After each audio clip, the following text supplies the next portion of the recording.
வணக்கம். நுண்ணறிவு வினாவில் பிள்ளைகளை உங்களை சந்தித்துக் கொள்கின்றேன்.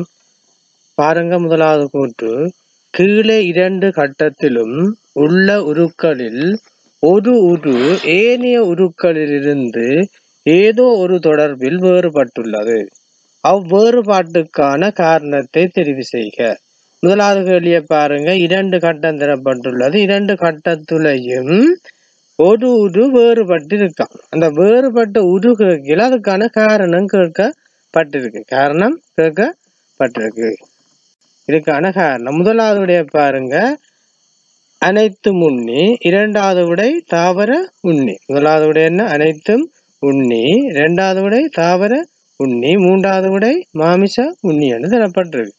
அப்ப இந்த 2 கட்டத்திலையும் ஒரு உரு வேறுபட்டதா. இங்க பாருங்க, இதுல சிங்கம் இருக்குது, அடுத்தது மான் இருக்குது, கிளி இருக்குது, ஆடு இருக்கு.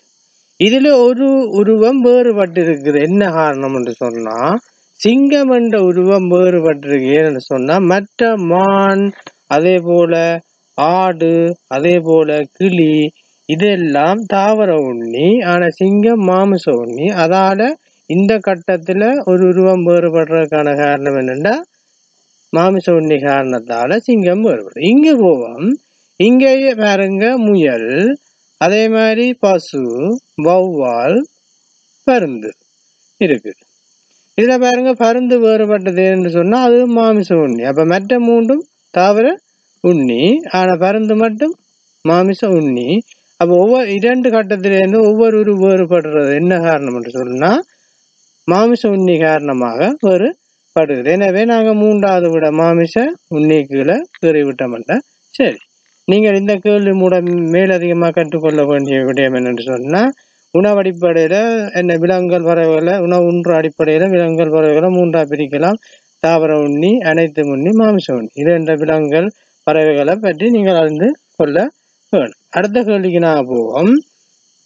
இரண்டாவது கேள்விக்கு. இரண்டாவது கேள்வியை பாருங்க. இரண்டாவது கேள்வியிலையும் அதே கூற்றுத்தான். 2 கட்டத்திலையும் ஒரு உரு வேறுபடுதான். ஒவ்வொரு உரு வேறுபடுதான். பாருங்க, முதலாவது கட்டத்துக்கு நாங்க பார்ப்போம்.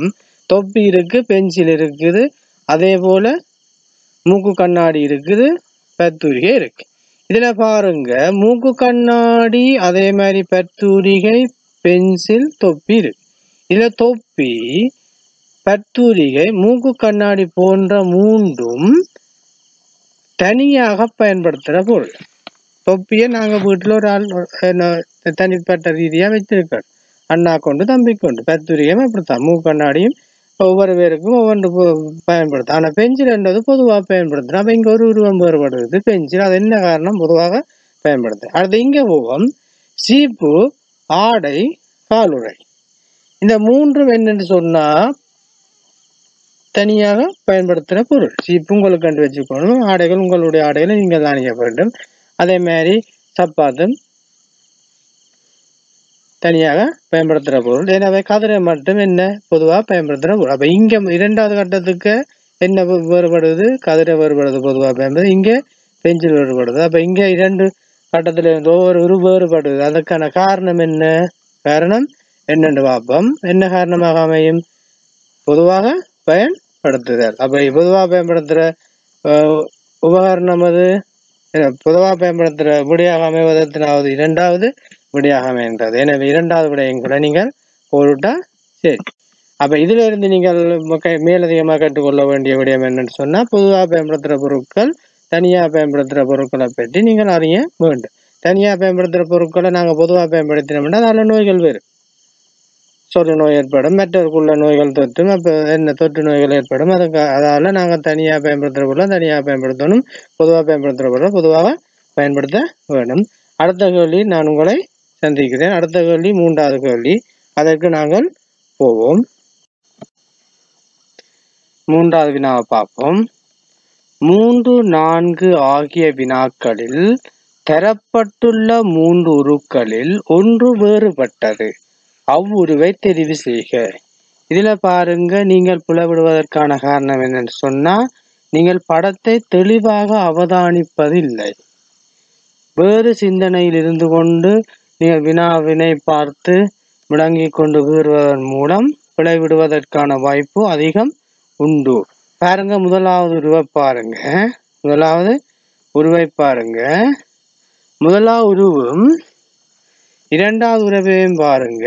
மூன்றாவது உருவையும் ஒப்பிட்டு கண்ணோட்டமா பார்த்து கொள்ளுங்க. முதல்ல பாக்க உங்களுக்கு தெளிவாக விளங்குது. மூன்றாவது உருவு இந்த கோடு இங்க பாருங்க, நான் அம்புக்குறி மூலம் காட்டுற இந்த கோடு அமையன்ற விதத்தை இந்த உருவுல பாருங்க வேறுபட்டிருக்கு.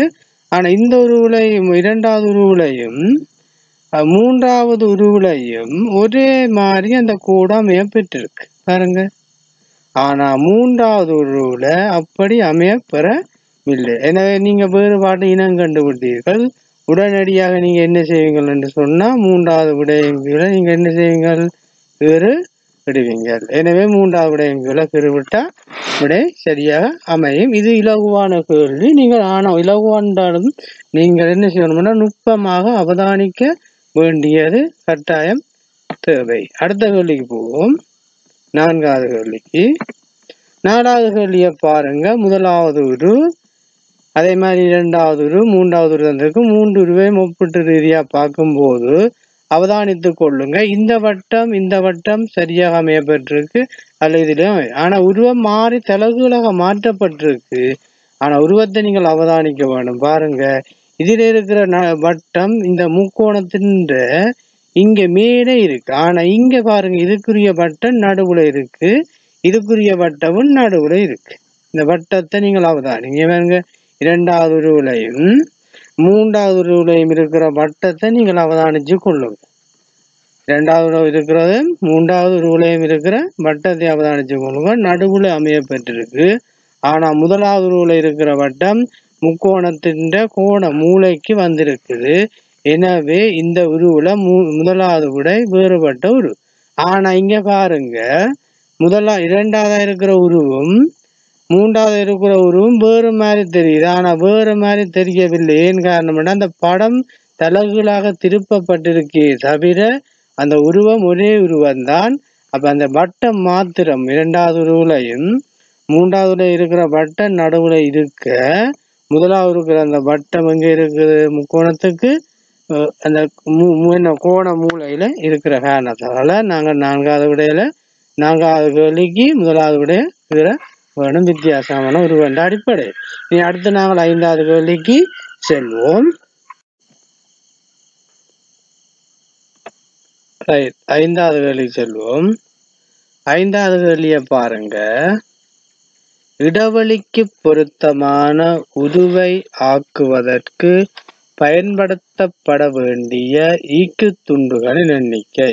முதல்ல தந்திருக்கிற முக்கோணத்தை ஆக்குவதற்கு 3 ஈக்கு துண்டு தேவை. ஏனென்று சொன்னா இங்க பாருங்க, ஒரு ஈக்கு துண்டு, 2 ஈக்கு துண்டு, அதே மாதிரி 3 ஈக்கு துண்டு தேவை. அடுத்து இரண்டாவதா இருக்கிற உருவை ஆக்குவதற்கு 2 முக்கோணம் இருக்கு. ஒரு முக்கோணத்துக்கு 2 ஈக்கு துண்டு சொன்னா, 2 இல்ல 3 ஈக்கு துண்டு சொன்னா 2 முக்கோணத்துக்கு 6 பேர். அதே மாதிரி இங்க 3 முக்கோணம் இருக்குது. அப்ப ஒரு முக்கோணத்துக்கு எத்தனை ஈக்கு துண்டு தேவை? 3. அப்ப எத்தனை முக்கோணம் இருக்கு? 3 முக்கோணம் 3 9 ஈக்கு துண்டு தேவை. அப்ப இனி எத்தனை முக்கோணம் வரும்? 1 2 3 வந்து இனி 4 முக்கோணம் வரும். அப்ப ஒரு முக்கோணம் ஆக்குவதற்கு எத்தனை ஈக்கு துண்டு தேவை? எத்தனை ஈக்கு துண்டு தேவை? 3 ஈக்கு துண்டு தேவை. எனவே 4 முக்கோணம் ஆக்குவதற்கு 4 12 ஈக்கு துண்டு தேவை. அப்ப இடைவெளிக்கு பொருத்தமான உருவை ஆக்குவதற்கு எத்தனை ஈக்கு துண்டு தேவை? 12 ஈக்கு துண்டு தேவை. எனவே 12 ஈக்கு துண்டு எத்தனாவது விடையாக உள்ளது? முதலாவது விடையாக உள்ளது. எனவே நான் காட்டுவது போல் முதலாவது விடைக்கு நீங்க போட்டுட்டா சரி. அடுத்ததை பாருங்க. ஒரு முக்கோணம், 2 முக்கோணம், 3 முக்கோணம், 4 5 முக்கோணம் இருக்கு. அப்ப எத்தனை ஈக்கு துண்டு இருக்கு? முதல்ல ஒரு முக்கோணத்துக்கு 3 3 15 ஈக்கு துண்டு இருக்கு. அப்ப இடைவெளிக்கு பொருத்தமான ஒரு எத்தனை முக்கோணம் வரும்? 4 முக்கோணம். ஒன்றுக்கு ஒரு முக்கோணம் ஆக்குவதற்கு எத்தனை ஈக்கு துண்டு தேவை? 3. அப்ப 4க்கு 3 12. அப்ப 12 விட எத்தனாவது அமைந்திருக்கு? முதலாவது விடையாக அமைய பெற்றிருக்கு. முதலாவது விடைய இங்கு விட வேண்டும். இனி அடுத்த கேள்விக்கு செல்வோம். ஆறாம் ஏழாம் வினாக்களுக்கு அருகிலுள்ள தகவல்களையும் உருவையும் பயன்படுத்தி விடையினை தெரிவு செய்க. நிறுவனம் ஒன்றில் பணிபுரியும் 7 சேவகர்கள் பேசக்கூடிய மொழிகள் பற்றிய வரிபடம் காட்டப்பட்டுள்ளது. அதில் வரிபடம் இங்க காட்டியிருக்கு பாருங்க. செவ்வகம் சிங்களமாம், செவ்வகம் உருவம் சிங்களத்தை குறிக்குமாம், முக்கோணம் ஆங்கிலத்தை குறிக்குமாம், முக்கோணம் ஆங்கிலத்தை குறிக்குமாம், சதுரம் தாய்மொழியை குறிக்குமாம், வட்டம் பாலிமொழியை குறிக்குமாம் என குறிப்பிடப்படுகின்றது. இங்க பாருங்க, ஆறாவது கேள்வி, சிங்கள மொழியை மாத்திரம் பேசக்கூடியவர் யார்? அப்ப சிங்கள மொழியை மாத்திரம் பேசக்கூடியவன சிங்கள மொழிக்குரிய உருவத்தை நாங்கள் முதல் பார்க்க வேணும். சிங்களத்துக்கு செவ்வகம் சொல்லியிருக்கு, செவ்வகம் சொல்லியிருக்கு. செவ்வகத்துல மட்டும்தான் அவர் இருக்க வேணும் அந்த எழுத்து. அப்படி பார்க்கல சி என்ற எழுத்து பாருங்க, செவ்வகத்துக்கு மாத்திரம்தான் அமையப்பெற்று, செவ்வகத்துக்கு மாத்திரம்தான் அமையப்பெற்று, மற்ற எந்த உருவத்துக்குள்ளேயும் சி போகவில்லை. எனவே சிங்களம்தான செவ்வகம். அப்ப சிங்களத்தை மாத்திரம் பேசக்கூடியவர் சி. அப்ப சி என்ற விடயத்தினால் அமைந்திருக்கு, முதலாவது விடையாக அமைந்திருக்கு. அப்ப சிங்கள மொழியை மாத்திரம் பேசக்கூடியவர் என்று சொல்லிக்க சிங்களம் செவ்வகம், செவ்வகத்துக்கு மட்டும்தான் அந்த பேசக்கூடியவர்கள் இருக்கவர். அப்ப சி என்றவர் தான் எங்க இருக்கிற செவ்வகத்துக்கு மாத்திரம் இருக்கிறார், மற்ற எந்த உருவுக்கும் போகாமல். அப்ப சி என்ற விட முதலாவது விடை. அடுத்ததை பாருங்க, கேள்வி எத்தனாவது கேள்வி? அடுத்தது 7வது கேள்வி. மேற்படி 4 மொழிகளையும் பேசக்கூடியவர், அதாவது 4 மொழி நீங்க சொல்லப்படுறது சிங்களம், ஆங்கிலம், தாய்மொழி, பால், இந்த 4 மொழியையும் பேசக்கூடியவர் என்று சொல்லக்குள்ள செவ்வகம், முக்கோணம், சதுரம், வட்டத்துக்கு எல்லாத்துக்கையும் வந்து சேர வேணும். அப்படி வந்து சேர வேணும். எஃப் என்றது முதலாவது விடைய பாருங்க, விடையோட ஒப்பிட்டு செய்வது இலவான. எஃப் என்ற எழுத்த பாருங்க, எஃப் என்றது வட்டத்துக்குள்ளேயும் செவ்வகத்துக்குள்ளேயும் தான் வந்திருக்கு. எஃப் என்ற எழுத்து வட்டத்துக்குள்ளேயும் செவ்வகத்துக்குள்ளே தான் வந்திருக்கிறார், மற்றொருவுக்கு விரை. இ என்ற எழுத்த பாருங்க, இ என்ற எழுத்தால் செவ்வகத்துக்கே வந்திருக்கிறார், சதுரத்துக்கே வந்திருக்கிறார், வட்டத்துக்கே வந்திருக்கிறார், முக்கோணத்துக்குள்ளே வந்திருக்கார். அப்ப இ என்ற எழுத்தால் தான் இங்க 4 மொழியும் பேசக்கூடிய நல்லபடியாக நம்புக்குரிய பாருங்க. இ என்ற எழுத்து வட்டத்துக்குள்ளேயும் இருக்குது, சதுரத்துக்கும் இருக்குது, செவ்வகத்துக்கும் இருக்குது, அதே மாதிரி முக்கோணத்துக்கும் இருக்கு. அவ சிங்களத்து, ஆங்கிலம், தமிழ், பாலிமொழி 4 மொழியையும் பேசக்கூடிய ஒருவர் இ என்ற எழுத்து. அப்ப நாங்கள் எந்த விடைகளை விடுவோம்? 2வது விடையாக அமைகின்ற 2வது விடயங்களை நாங்கள் கோடு விடுவோம். 3வது டி என்றதை பாருங்க, டி என்பவர் 3 மொழியை பேசக்கூடியவராக இருக்கிறார். ஏனென்று சொன்னா சதுரத்துக்கு இருக்கிற, சதுரம் என்ன உங்களுக்கு தெரியும், தாய்மொழி. அதே மாதிரி அவர் முக்கோணத்துக்கே தான் டி இருக்கிறார், வேற நம்புக்குரியார் முக்கோணத்துக்குள்ளே தான் டி இருக்கிறார், முக்கோணம் உங்களுக்கு தெரியும், ஆங்கிலம். அதே மாதிரி செவ்வகத்துக்கே இந்த டி என்றவர் வருவர், சிங்களம் வருவார். ஆனால் அவருக்கு பாலிமொழி என்ற வட்டத்துக்குள்ள போவார், அப்ப டி வராது. அப்ப எது வரும் விட? இதுக்குரிய விடையாக 4 மொழியும் பேசக்கூடியவர் இ என்ற விடை. அப்ப இ என்ற விடை எத்தனாவது விடையாக அமைகின்றது? 2வது விடையாக. 2வது விடையை கூட நாங்கள் பொருட்டா. சரி, அடுத்த வினாக்கு நாங்கள் செல்வோம். அடுத்த கேள்விக்கு செல்வோம். இப்பிணைப்புகளை பயன்படுத்தி 8, 9ஆம் வினாக்களுக்கு விடையை தெரிவு செய்க. அப்ப இங்க பாருங்க, பிணைப்பு தரப்பட்டிருக்கு, 2 பிணைப்பு. முதலாவது பிணைப்பை பாருங்க, 5 தர 3, 5 பெருக்கல் அடையாளம் 3, 5 3 15, இந்த பிணைப்புக்குரிய பெருமானம். அங்கால பாருங்க, 2வது பிணைப்பு தரப்பட்டிருக்குது, 4 தர 4, 4 தர 4, 4 4ஆல பெருக்கி இருக்கு, 4 16.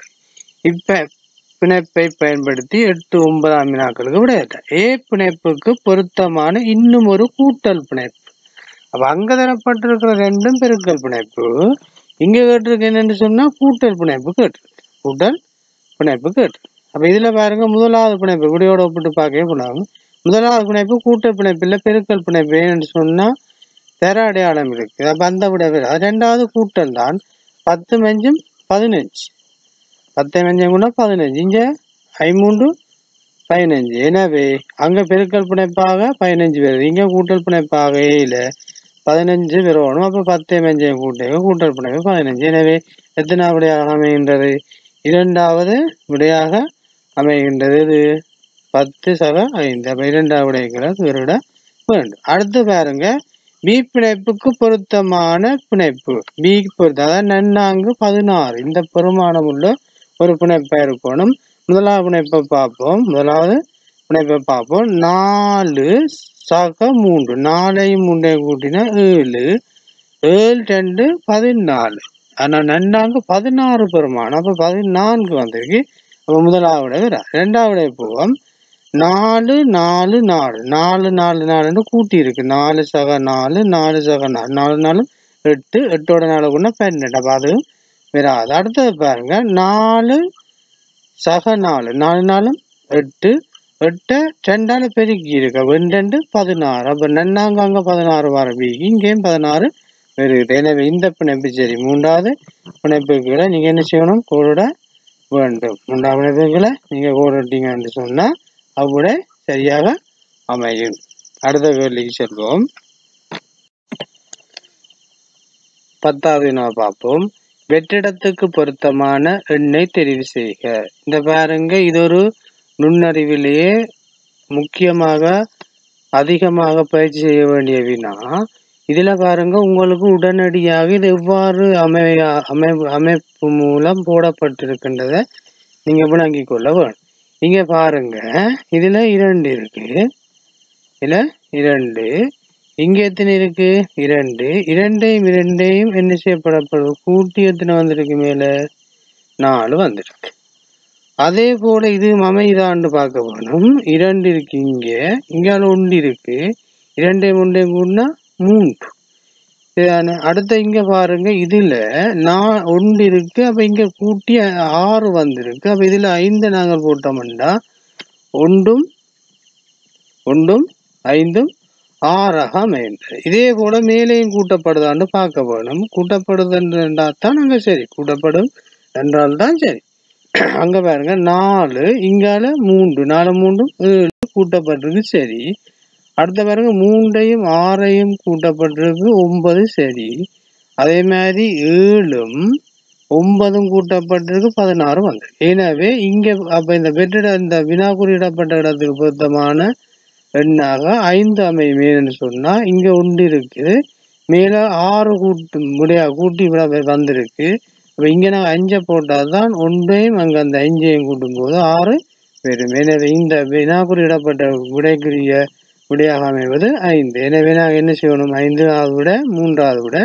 எனவே 3வது விடைக்கு திருட வேணும். எனவே இந்த 10 வினாக்களுடன் நான் முன்னறி வினாவை நிறைவு செய்கின்றேன். அடுத்த 10 வினாவில் மாணவர்களை நான் உங்களை சந்தித்து கொள்ளுகின்றேன். நீங்கள் இதை பார்த்து மேலதிக பயிற்சிகளை நீங்கள் பேப்பர் செய்வதன் ஊடாக உங்களுடைய நுண்ணறிவாற்றல் வளரும். அதோடு பரீட்சையில பகுதி 1ல் 40 கேள்வியிலும் 40 கேள்வியும் சரி எடுத்து 100 புள்ளிகளை பெற்று சாதனை செய்ய வேண்டும். எனவே அதனை நீங்கள் செய்ய வேண்டுமாயின் அதிகமான பயிற்சிகளை நுண்ணறிவு சாராக செய்து கொள்ள வேண்டும். உங்களுக்கு விளங்காட்டி திருப்பி இந்த வீடியோவை போட்டு பார்த்து விளங்கிக் கொள்ள முடியும். நன்றி, வணக்கம்.